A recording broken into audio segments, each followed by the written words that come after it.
Let's talk a little bit about success. If you are American and live here in America, maybe even if you're not, you might be familiar with the idea of the American dream. The house, the family, the white picket fence. We want to have all the things. We want to have the nice car. We want to have the good job. That means success, right? If you are young, if you're a student in school, maybe success means getting all A's in school. That's what it meant for me, for sure. I was really good at school. But I found when I got out of school, even though my parents told me, oh, if you get good grades and you go to college, then life will be set. You will be a success because you got good grades and you went to college, and that's all you need to be a success. That's not true. I found that I was really good at school. That was what I was good at. Being good at school does not equate to being successful in life. And once I got out of school, I was constantly still looking for the A. I was still looking for someone to tell me that I got the right answer or what the right answer was or how to get there. Um, I was looking for being, I don't know if I want to say being the best, but when I was younger, I was pretty good at a lot of things with ease, which meant that when I got older, if I wasn't immediately good at something,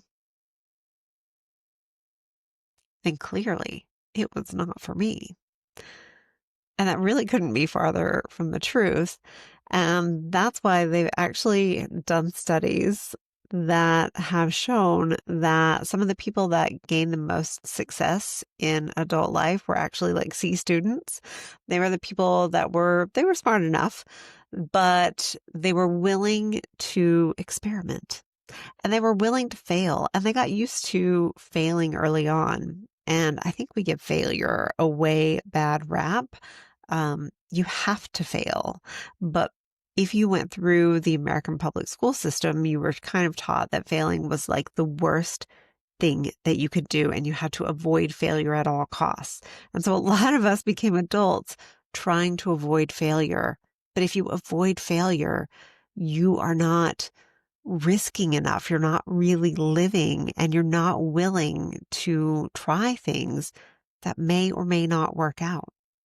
And to really be successful in life, you've got to try some things that may or may not work out. As I got older, I started to really question the whole idea of success. Success means what? What does success mean, right? Does it mean having a whole lot of money? For some reason, that seems to be one of our biggest definitions of success, right? And so we can see people who are maybe at the top of their company and they are super wealthy and they have a beautiful car and a beautiful home, but maybe they destroyed their entire family to get there and they're no longer married to their spouse and they're estranged from their kids and they're kind of alone. Is that success? What about a family that has a lot of love and a lot of fun and a modest little home, but they are well fed, they have all that they need, and they have each other? Is that success or is it not success because, they don't really have anything extra? I think that one of the biggest things is that we get to define our own success. And then it's up to us to define our own success and not to listen to what the world says about success. And that's the hardest part, right? Because the world is so noisy. The world is constantly spitting noise at you all the time. And we have to let go of all that noise of the world to be able to listen to our heart. The noisier things are around you, the harder it is to hear yourself, the harder it is to hear inside. because those voices inside, those are the small, quiet voices, right? The ones that are truly you are the really quiet ones. You have to listen intently to hear those voices. The loud ones, those are from other people, typically. They're from the world being really noisy around you. And so, who is to define success but you? I thought for a long time that we needed to have a home because, of course, you have to have a home and to keep all of our belongings in. And we had to be able to afford to travel as well in order to travel. And travel is something that I love to do. I have always been a big traveler. I have always loved to travel. And that to me brings me alive and makes me feel so much joy. And I felt like I had to have the house to keep the stuff and be able to travel. After we had the flood, when I suddenly was willing to let go of all my things and move into an RV so that we could travel, it was like a whole new world opened up to me. And I went, oh my gosh, we can do this. We can, we can do this. It's different. It's different than what everybody else is doing. It's different than things that you hear about, but it's totally possible. And that felt like big success to me to be able to do that, to be able to figure it out. You have to look at what's important to you. You have to check in with your values. Do you know what your values are? Do you really know what your values are? Pay attention to them.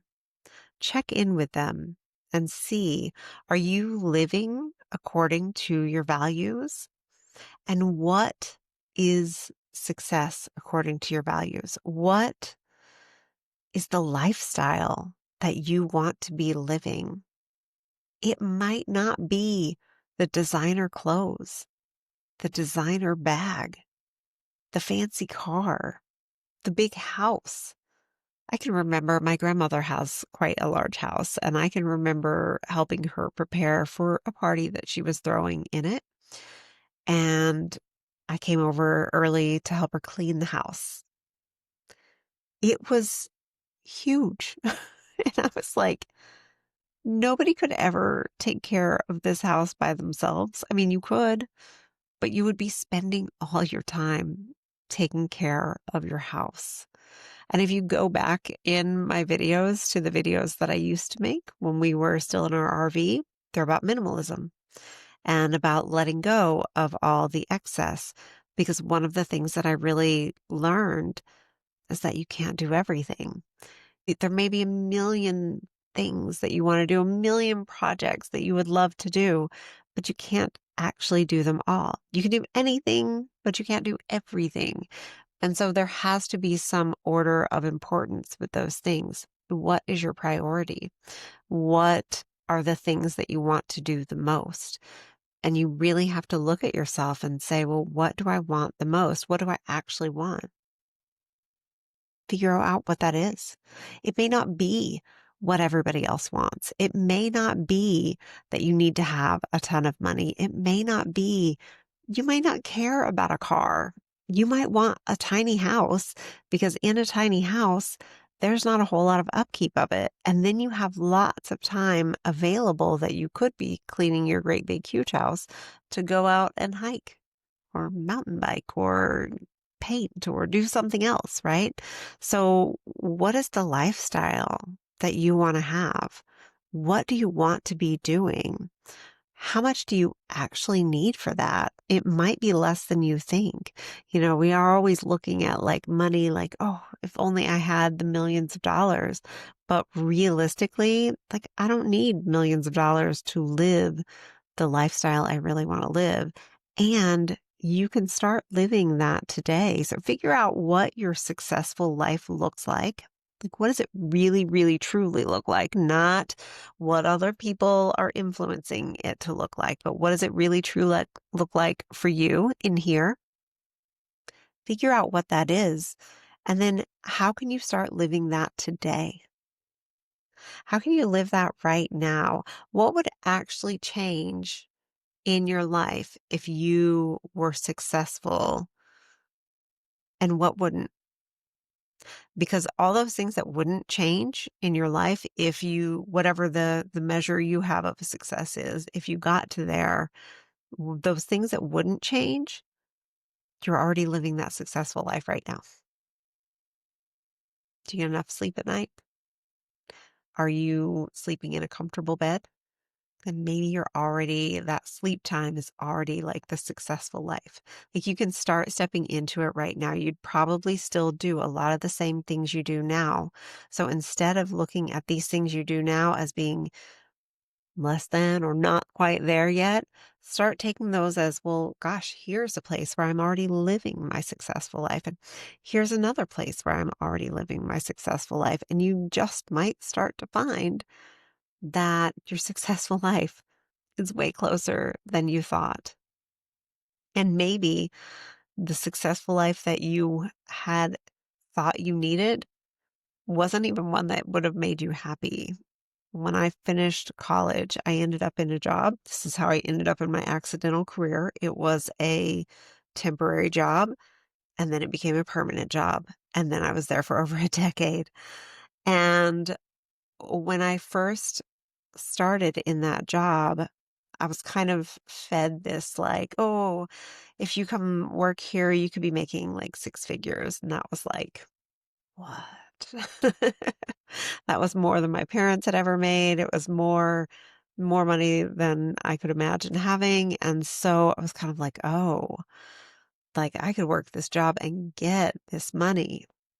I hated that job. I wouldn't have liked that job anymore if I was making a bunch of money.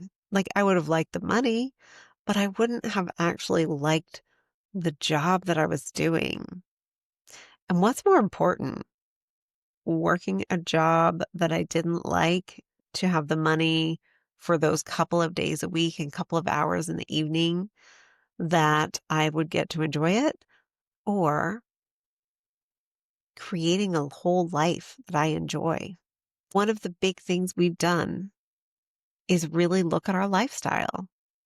We homeschool our kids, which means we're here with them every day, all day. We do things with our kids every day. We don't just spend a couple of hours with them in the evening. I get to work here at home from my computer in my nice office, and I have a view out my window of a beautiful maple tree. Would I like a different view? Yeah. But you know what? I love this one. I'm completely content with this one. I enjoy this one every single day. I watch the birds, I watch the bunnies, I watch the voles, I watch my chickens. I enjoy watching the maple tree change colors in the seasons. I enjoy life as it is right now, while I'm also imagining a future of more success. So figure out what that is for you. Where are you already living it? And what small steps can you take to start bringing more of that into your life? I think this is day 11 of my 30 days of YouTube challenge. And I thank you for being here on this ride with me. And I would love to hear from you. Where are you experiencing success right now? In maybe unconventional ways, maybe different ways that don't equate to the American dream or the typical what someone would consider success. Let me hear from you. I'll talk to you again tomorrow. Bye.